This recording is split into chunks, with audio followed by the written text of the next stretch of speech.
네, 그렇습니다. 미국 국립보건원이 미국 질병통제예방센터 그리고 캘리포니아대 연구진 등과 같이 공동 연구를 해서 최근에 의학자료에 게재를 한 내용입니다. 코로나19 바이러스가 에어로졸 형태로 그러니까 공기 중에서 3시간 이상 생존했다고 합니다. 살아남은 바이러스는 12% 정도였다고 하는데요.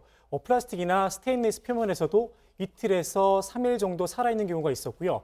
포장재인 종이박스 위에서도 하루를 버텨냈다고 합니다. 다만 구리에서는 4시간만 생존한 것으로 알려졌습니다. 네, 이 바이러스가 기존 사스에 비해서 이 바이러스 자체적으로 특별히 전염 범위가 큰 이유는 알아내진 못했습니다. 다만 코로나19의 경우에는 증상이 없거나 증상이 나타나기 전에 바이러스를 퍼뜨리고 있어서 전염력이 더 큰 것으로 추정을 하고 있다고 합니다. 예, 만약에 증상이 심할 때만 바이러스를 전염시킬 수 있다면 증상이 심한 사람들은 사실은 이동이 별로 없기 때문에 전염력을 스스로 떨어뜨리는 그런 게 되는데 이번 코로나19에는 무증상 감염이 좀 많다는 게 가장 위험한 것이 아닌가 이런 생각이 좀 듭니다. 네, 맞습니다. 예, 이 부분 좀 여쭤볼게요. 앞서 이제 미국 연구팀의 조사 결과인데요. 에어로졸로 꽤 오랫동안 3시간 이상 존재할 수 있다, 바이러스가. 이것도 역시 그러면 좀 방역 대책이 바뀐다든지 그럴 필요성이 있는 부분인가요? 워낙에 이제 우리가 이제 이 바이러스가 워낙에 신규 바이러스다 보니까 이 바이러스에 대한 정확한 특성을 아직까지는 알지는 못하는데요. 예. 워낙에는 코로나19 자체는 비말 감염이 되는 거지 에어로졸로 감염될 가능성은 굉장히 적다고 생각을 합니다. 물론 이 논문에서는 그렇게 얘기를 하고 있지만 에어로졸 감염이 되기 위해서는 여러 가지 특수 환경들이 있어야 되는 거거든요. 그래서 그런 특수 환경 중에 가장 흔한 게 병원이고 병원 내에서는 그런 것들로 인해서 에어로졸 감염이 될 수 있기 때문에 그런 방역 체계를 갖추고 얘기를 하고는 있는데요.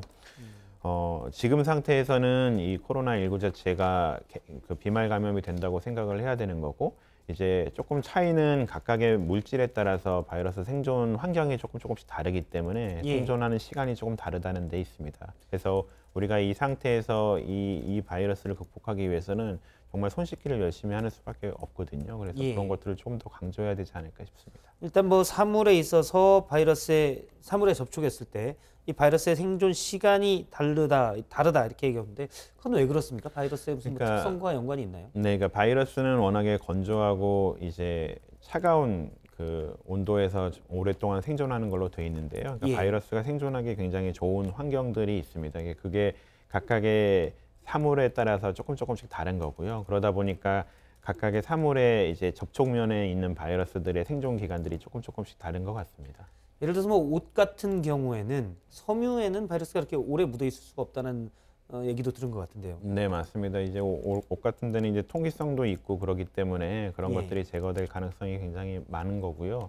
여러 가지 표면이나 이런 것들에 따라서 조금씩 다르긴 한데 아직까지는 조금 더 경과를 봐야 되지 않을까 싶습니다. 예를 들어서 지금 이 조사는 플라스틱이나 스테인리스 표면 같은 데 그러니까 딱딱한 표면에서는 꽤 오래 버티는 바이러스가 있다라는 건데요. 뭐 2일이나 3일까지도 버티는 게 있다고 하는데 예를 들어서 전염 위험성에 대해서 이런 부분은 어떻습니까? 그러니까 여기에 바이러스가 이만큼 뭐 양으로 따진다면 예를 들어서 예를 들면 몇만 개가 있다가 많이 죽고 그래서 반감기라는 표현을 쓰던데요. 그다음에 이게 10%만 남았다. 그래도 전염 위험성은 똑같은 건가요? 네, 전염 위험성은 있는 거고요. 그렇기 때문에 철저한 손 씻기가 굉장히 중요합니다. 우리가 어떤 딱딱한 표면이기 때문에 더 오래 살고 이런 것 같지는 않고요. 결국은 각각의 재질에 따라서 그 표면 온도 같은 게 좀 차이가 있을 수 있고 그리고 표면 상태 같은 게 좀 차이가 있을 수 있기 때문에 그것 때문에 바이러스가 생존 시간이 좀 달라지는 것 같고요. 어찌됐건 바이러스가 생존하고 있다라는 거는 그 바이러스를 손에 접촉하고 이제 점막에 댔을 때 감염될 가능성이 있다는 거라서 이제 앞으로도 계속 손 씻기는 계속 강조돼야 될 것 같습니다. 역시 가장 중요한 건 손 씻기다.